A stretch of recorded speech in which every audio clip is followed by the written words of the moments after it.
Soyons attentifs.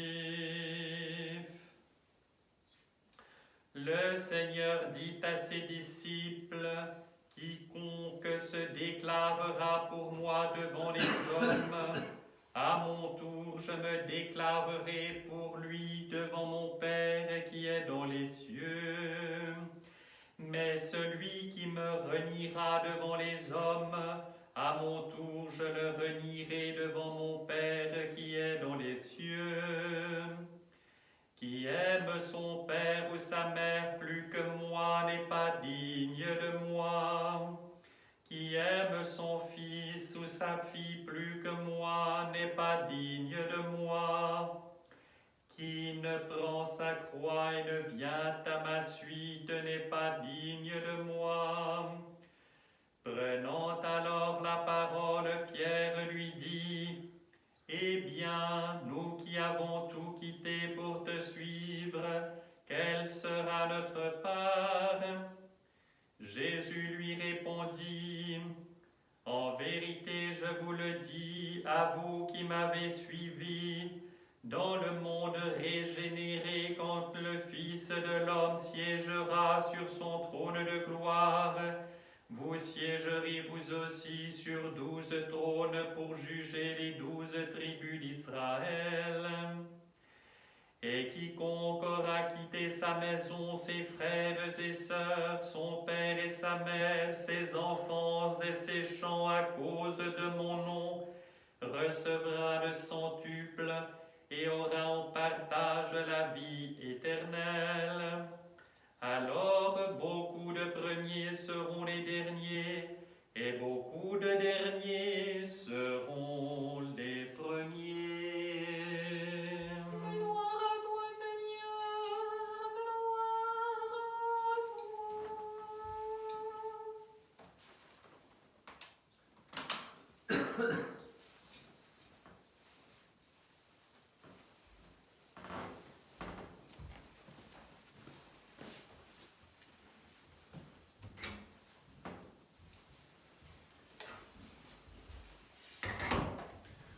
Au nom du Père et du Fils et du Saint-Esprit, ainsi soit-il. Chers frères et sœurs,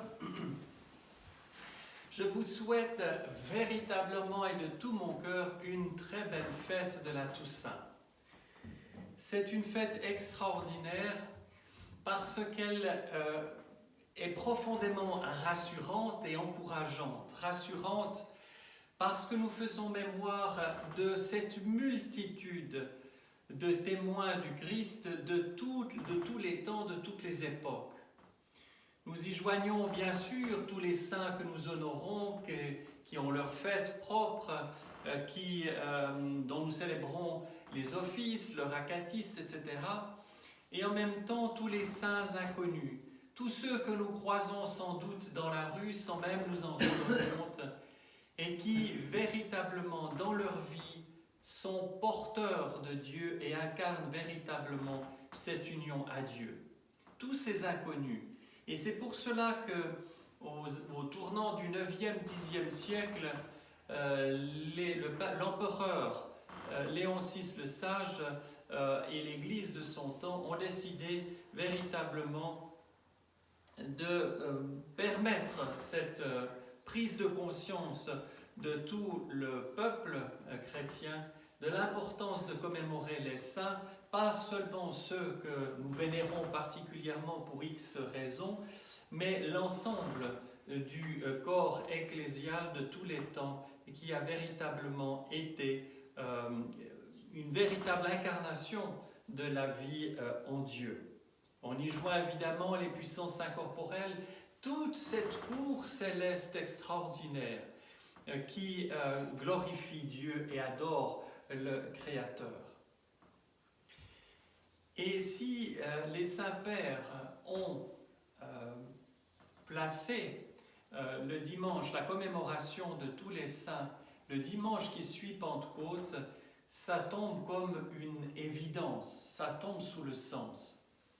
Parce que la vie de sainteté auquel nous sommes tous appelés, pas de manière abstraite, pas de manière hypothétique, comme quelque chose comme un but inatteignable, mais comme la prise au sérieux de la vie chrétienne et de cette décision franche, sans retour, de suivre le Christ, eh bien cette vie-là, c'est la vie dans le Saint-Esprit.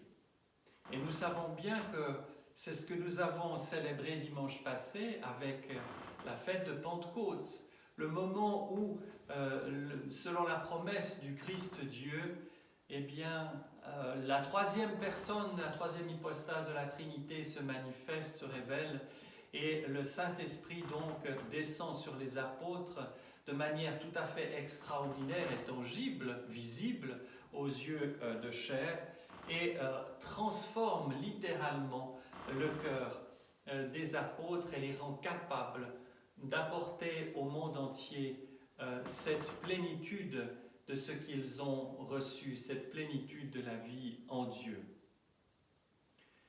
Chers frères et sœurs, cette vie dans le Saint-Esprit, c'est le cœur même de notre vie chrétienne. Lorsqu'on nous dit, et lorsque le Christ nous demande d'observer les commandements, il ne nous demande pas d'observer les commandements de manière légaliste, comme un règlement avec ses articles et ses alinéas. Il ne s'agit pas là d'une approche juridique des choses. Donc il y aurait à ce moment-là ceux qui sont dans le juste, le vrai, et ceux qui sont dans la faute et le faux. Il s'agit de toute autre chose. Il s'agit d'un retournement de notre vie, d'une prise de conscience simple que nous sommes véritablement tous faits pour la vie, que tout être humain, au fond, n'aspire qu'à une seule chose, c'est d'être vivant. Ça, presque tout homme peut en avoir conscience et le désirer ardemment. Mais à la suite de ça, il y a, et ça c'est l'action du Saint-Esprit, c'est l'action de Dieu dans le cœur de chacun, il y a à un moment donné un approfondissement qui nous fait prendre conscience que la vie n'est pas quelque chose de diffus, de flou, mais qu'il y a une volonté personnelle existante, qu'il y a quelque chose non seulement de plus grand que nous, mais qu'il y a quelqu'un de plus grand que nous, et que ce quelqu'un est tout amour, et que cet amour veut se communiquer à nous.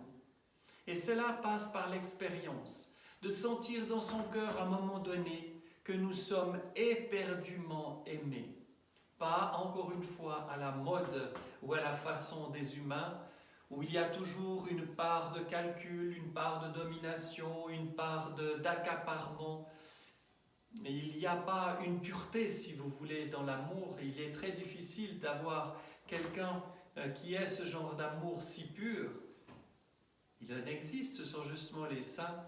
Ce sont donc plus des personnes qui aiment par elles-mêmes, mais qui ont fait toute la place à Dieu en elles, ces personnes-là, et qui aiment de l'amour de Dieu lui-même.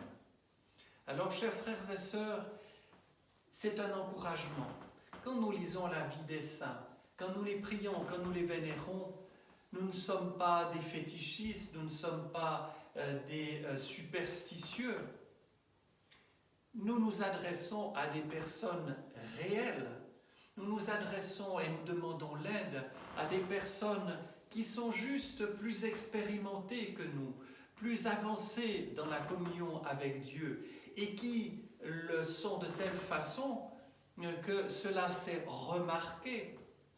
Il y a eu quantité de miracles accomplis par ces personnes. Mais encore une fois, ce ne sont pas des miracles accomplis par elles-mêmes, mais par la présence de Dieu en elles. Il y a quantité de gens qui ont trouvé le salut, le pardon, la réconciliation, la guérison spirituelle, psychique, physique, parfois aussi, par l'intermédiaire de ces personnes. Il y a eu la force immense de prière de toutes ces personnes.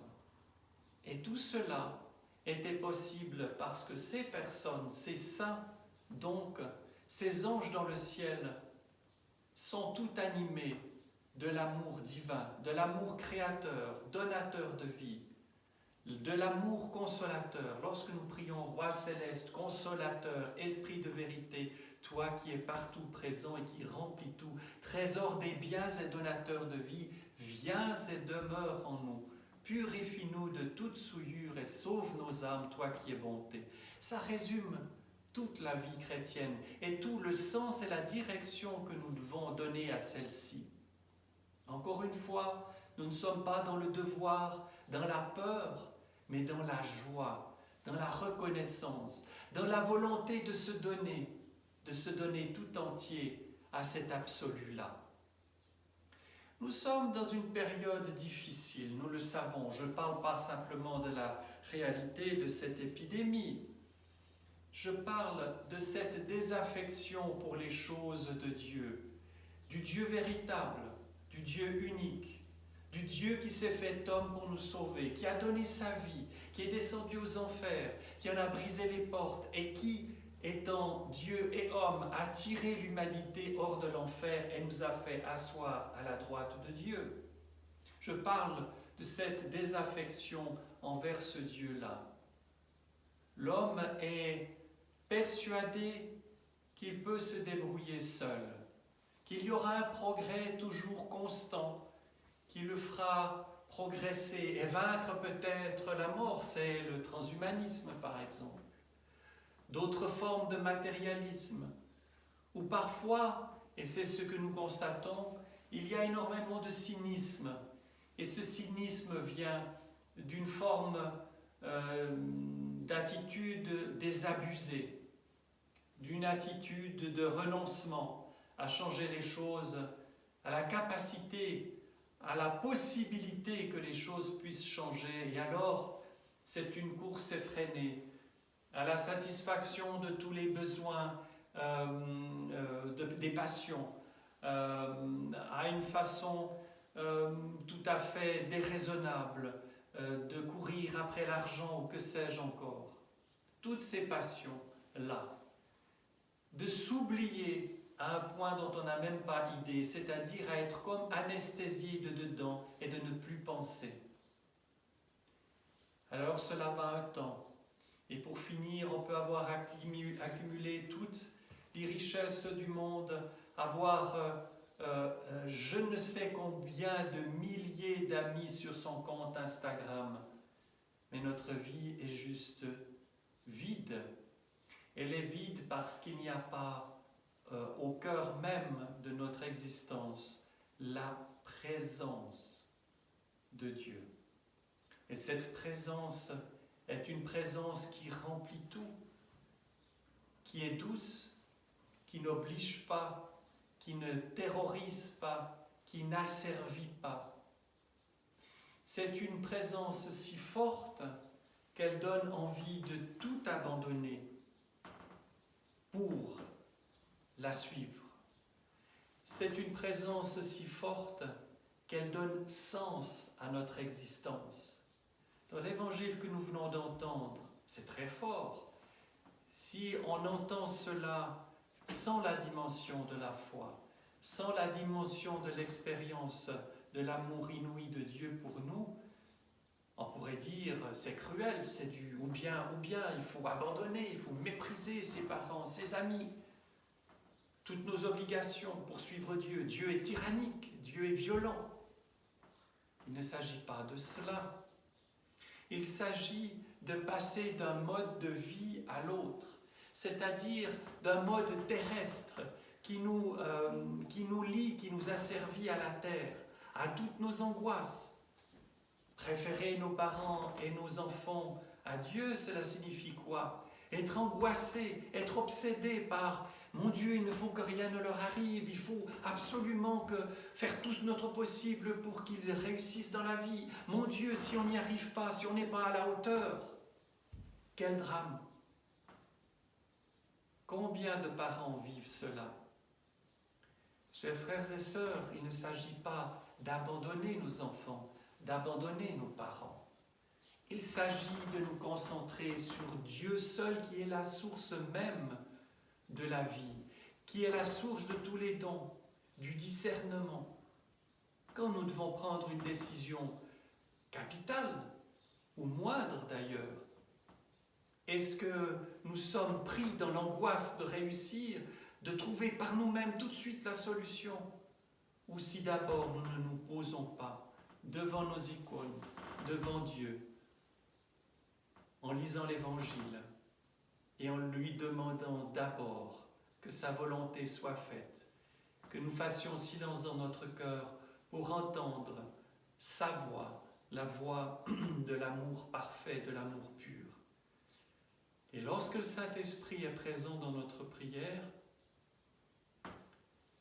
le discernement se fait et nous pouvons prendre les décisions qu'il faut, ou parfois relativiser certaines choses, ou au contraire insister plus encore sur tel ou tel sujet. Nous voyons donc qu'il y est question là d'une priorité, mais c'est une priorité absolue. Ça n'est pas une sorte de, comme on aime à dire dans ce barbarisme, un mix, un mélange de ce que je veux faire à tout prix et puis un petit peu de Dieu. Le Christ est absolument clair. Lui doit être au cœur de toute chose. Pas lui en tant qu'égoïste qu'il n'est pas, mais en tant que principe fondamental de vie. Nous sommes tirés du néant à l'existence par la volonté aimante de Dieu. Nous existons par la volonté aimante de Dieu. Sinon, nous ne serions pas. Toute cette expérience-là est celle vécue par les saints. Nous sommes dans une période difficile, disais-je, oui, mais où l'homme n'a pas encore pris assez conscience de l'absurdité de cette existence sans Dieu. Nous sommes encore dans l'illusion que nous pourrons trouver une façon ou une autre de nous en sortir sans Dieu. Pourtant, nous avons un exemple tout proche dans le temps. C'est ce qui s'est passé pendant ces 70 ans d'athéisme militant en Union soviétique et dans les pays qui étaient tombés sous ce genre de totalitarisme.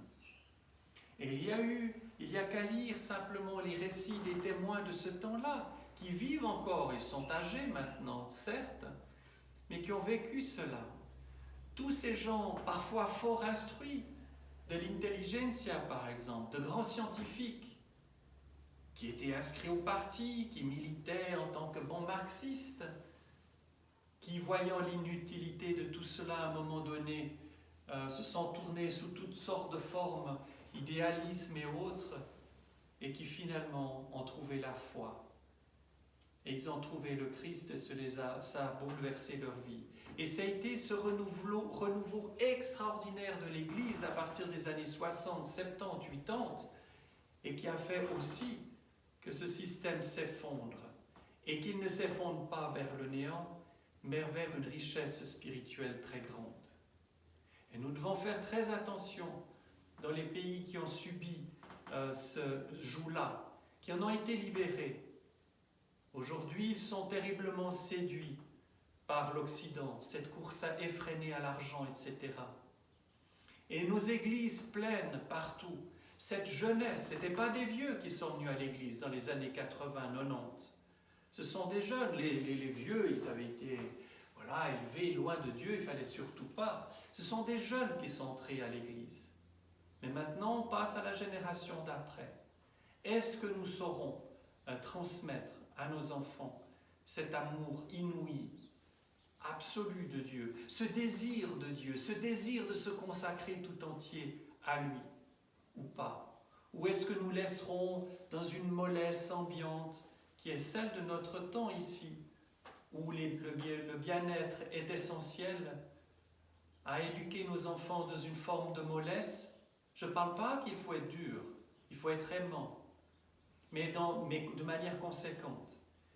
Et que finalement, les gens s'éloignent de petit à petit de Dieu et retournent à une adoration d'une autre forme de totalitarisme.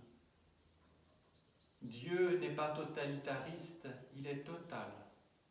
Il prend toute notre existence. et il fait notre joie.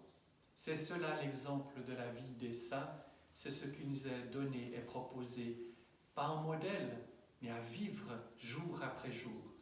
Aussi, je vous souhaite une très lumineuse fête de la Toussaint. Inspirez-vous de tout cela et donnez et vivez ce que vous avez reçu.